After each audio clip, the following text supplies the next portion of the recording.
আমরা বৃদ্ধ হলে আমাদের ছেলে মেয়েরা আমাদের কি জুতা পরিয়ে দিবে? কথা ক্লিয়ার?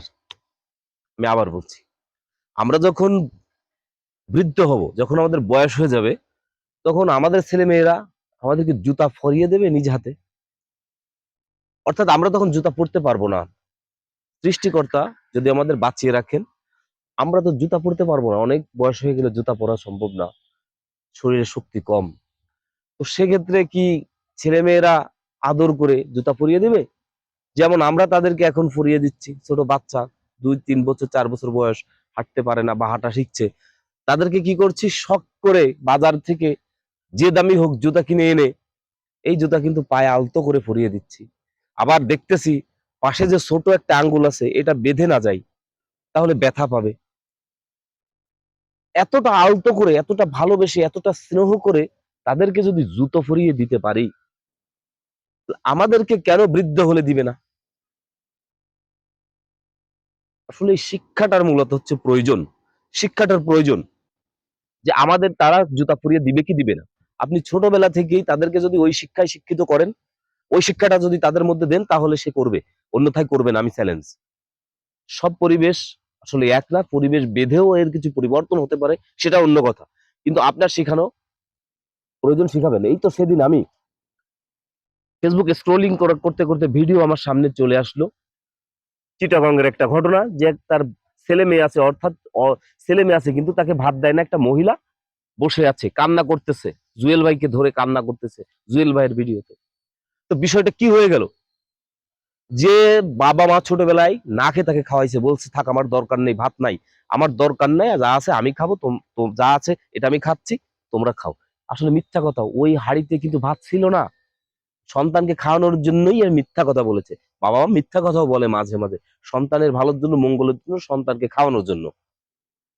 তাহলে আমরা যখন বৃদ্ধ হয়ে যাব, তখন খোঁজ নিচ্ছে না, বৃদ্ধাশ্রমে রাখতেছে, এখানে ওখানে পড়ে থাকতেছে। এটা আসলে আমাদেরও কিছুটা ভুল আছে, আমরা এই শিক্ষাটা দিতে পারিনি।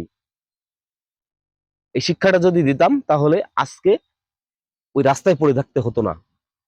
একজন আলেমের মা বাবা কি রাস্তায় পড়ে থাকে দেখছেন কোথাও? যদি দেখে থাকেন, কমেন্টসে জানাবেন। আমি নিশ্চিত কখনো কেউ দেখে নাই। যারা স্বশিক্ষায় শিক্ষিত করতে পারে নাই, আদব কায়দা শিখাতে পারে নাই, ফ্যামিলির শিক্ষা দিতে পারে নাই, তারা এগুলো করতেছে। মা বাবার সাথে এই ব্যবহারটা করতেছে, বৃদ্ধাশ্রমে রাখতেছে, না হলে রাস্তাঘাটে পড়ে আছে। আসলে আমরা কি আর বলবো, কিছু আসলে বলার থাকে না। যে যদি এমন ঘটনা চোখের সামনে আসে, সেটা অত্যন্ত মর্মাহত, বেদনাদায়ক।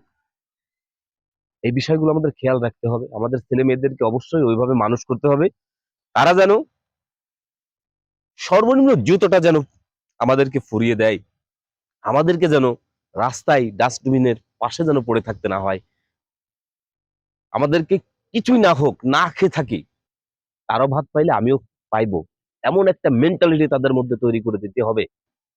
আমাকে যেন রাস্তায় ছুড়ে না ফেলে, আমাকে যেন বৃদ্ধাশ্রমে না থাকতে হয়। যদি বৃদ্ধাশ্রমে থাকি, তাহলে আমার সার্থকতা নেই। আমার ছেলে মেয়েকে মানুষ করে কি হলো? তারা বড় বড় ডিগ্রি নিচ্ছে, ডাক্তার হচ্ছে, ইঞ্জিনিয়ার হচ্ছে, অথবা কিছুই না হয়, কোনো কিছুর প্রয়োজন নেই, কিছুই হয় নাই, সে একজন মানুষ, তাকে তো জন্ম দিয়েছেন আপনি আমি, তাহলে তারা আমাদের সাথে এই করতেছে। একটা কথা মাথায় রাখতে হবে, আমরা যদি আমাদের বাবা মাকে যদি খাবার দিই, যদি বৃদ্ধাশ্রমে না রাখি, তাহলে আমাদেরও ছেলে মেয়ে কিন্তু কখনোই আমাদের বৃদ্ধাশ্রমে রাখবে না, রাস্তায় ছুড়ে ফেলবে না। আমাদেরটা দেখে দেখে তারা এগুলো শিখবে। তো আমরা তাদেরকে শিখাবো, আমরা তাদেরকে বলবো, দেখো বাবা মার যত্ন কিভাবে নিতে হয়। আমি আবার আমার বাবা মার যত্ন নিচ্ছি, আমি আমার মার যত্ন নিচ্ছি, তারা যেন রাস্তায় না থাকে, তারা যেন বৃদ্ধাশ্রমে না থাকে।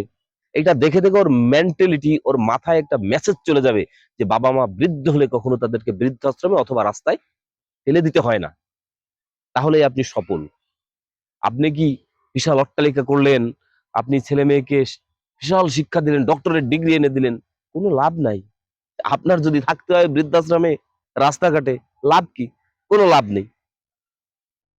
আর বেশি কিছু ভাই বলার নেই। ভালো থাকবেন, সুস্থ থাকবেন, এই প্রত্যাশায় আজকের মতো বিদায়।